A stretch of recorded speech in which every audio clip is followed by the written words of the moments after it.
The CEO Summit is really a gathering of not only Michigan's movers and shakers, but also those in the national spotlight.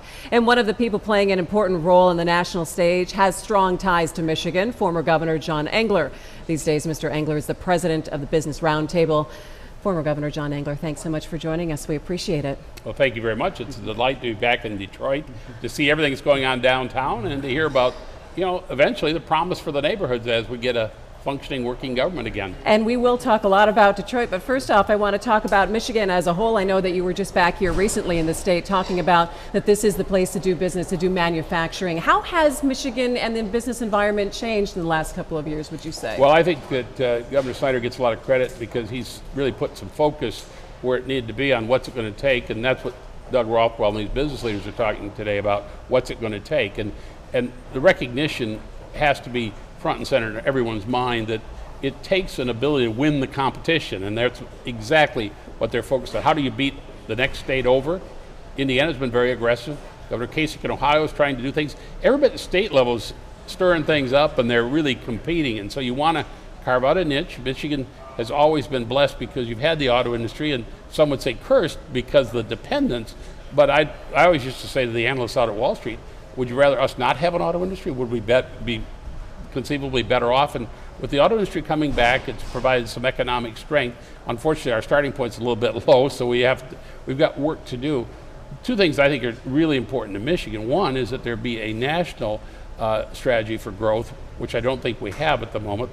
2% national GDP coming out of a deep recession doesn't get it done. Too many people in part-time jobs, too many people looking for the kind of job that could lead to a career where you can support a family. So growth at the national level, and then Michigan, a strategy to methodically, and that's the thing about Governor Snyder, that relentless pursuit.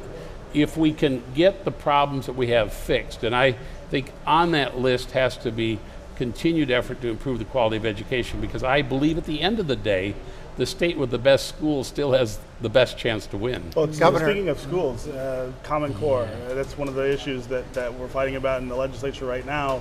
You're a proponent. Correct? Totally supportive, because what the Common Core state standards are, and that's important, they're state standards. They came up from the bottom. I mean, I was part of the governors when we started talking about this, and this was an effort by governors and by state school chiefs to, what do we need to know and how do we compare against the world? And the standards are really saying, if kids that are in the 5th grade equivalent all over the world can do this kind of a math problem, shouldn't our kids in America also be able to do it?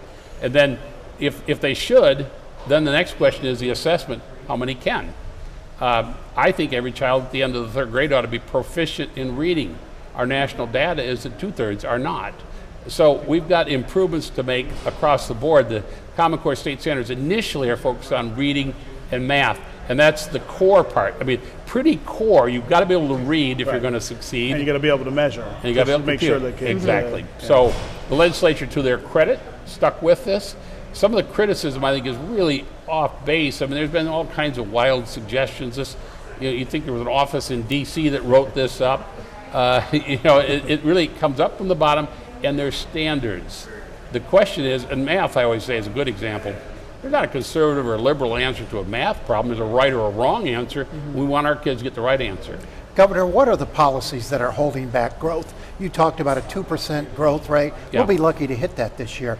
Auto industry's doing a little better than everybody else, but what would it take to finally get a real recovery underway in this country? Well, I think we should be certainly doubling down on the energy advantage that America, and indeed all of North America, has been given right now.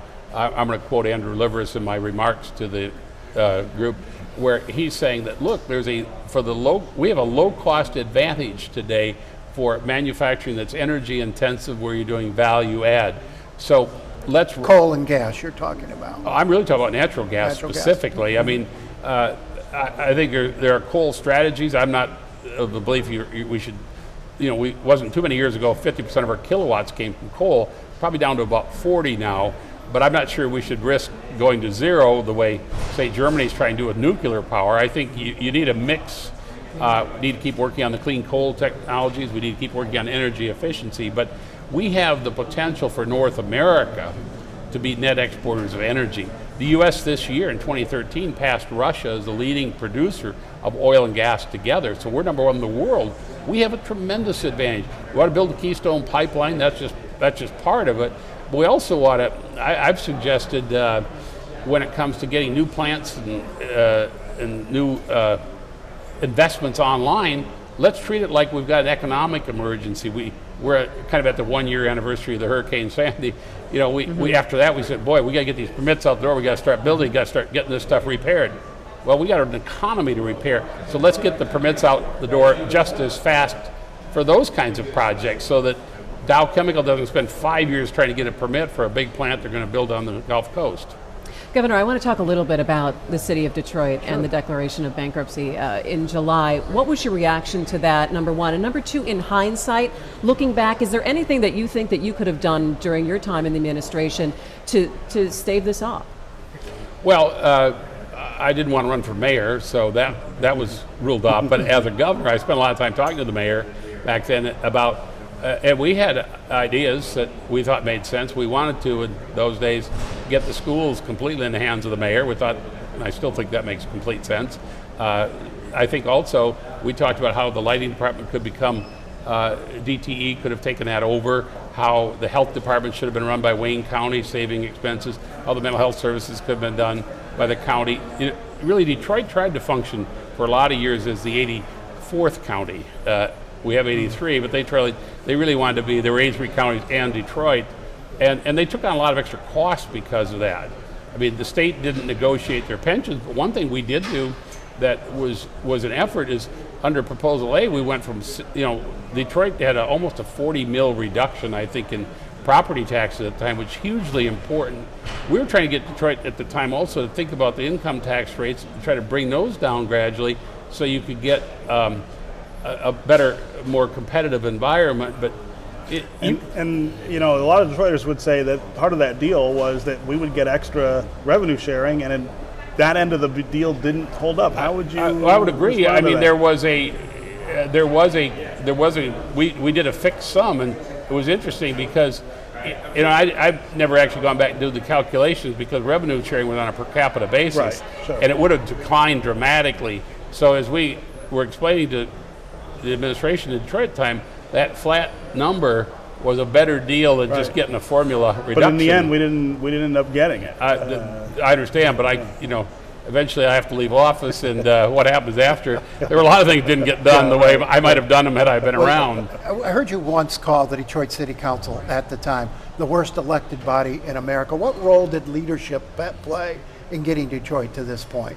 Well, there wasn't any leadership, and certainly it was, and I'm not sure if subsequent council didn't maybe earn even a higher accolade on that bad list. But I don't think there was the kind of leadership, and there was just kind of there was a lot of hope going on. I hope this goes away, or I hope something happens. Right. Well, unfortunately, that isn't a strategy, and you really, I think Mayor Archer tried. I think there were, it's just disappointing, and this has been slowly unfolding inexorably, kind of heading in a direction. And you see a lot of wishful thinking. I was in Illinois yesterday in Chicago, and I got up and I said, a friend of mine, Vern Istock, everybody knows Vern from Detroit, and he was in the audience, and he made a comment about me being in Chicago. And I said, I got 24-hour pass because I was worried if I stayed longer than 24 hours, I might have some of your pension obligation attaching to me. They got $100 billion debt in that state. Now, that's not the city, state. And they're wishing it goes away, and the leader of their Senate, so it's not a crisis. I mean, that will head in the same direction unless it's changed. The position Detroit is in right now, is that detrimental to getting businesses to invest here in Michigan? And how would you look at the entire picture? Well, I think you use Dan Gilbert as your exemplar and say, not only is it not detrimental, because once there's a plan and it's clear, you're going to get a new mayor. You're going to get a pretty strong mayor, I think, who's kind of going to function as this chief operating officer for the city for a while until the financial crisis is abated and there's a plan going forward. I think it's attractive. You got a lot of land, pretty cheap. You got some opportunities. You're on an international border. You've got one of the best international airports, stone's throw away. So you've got some real advantages here in Michigan, and part of the art is to say, okay, what, if I've got lemons, how do I make the best lemonade? And there's a market for that. And in this case, I think there's some real challenges that can be explained and then turned into positives. All right. Well, thank you so much, former Governor John Engler, for joining us. We appreciate it. You're very welcome.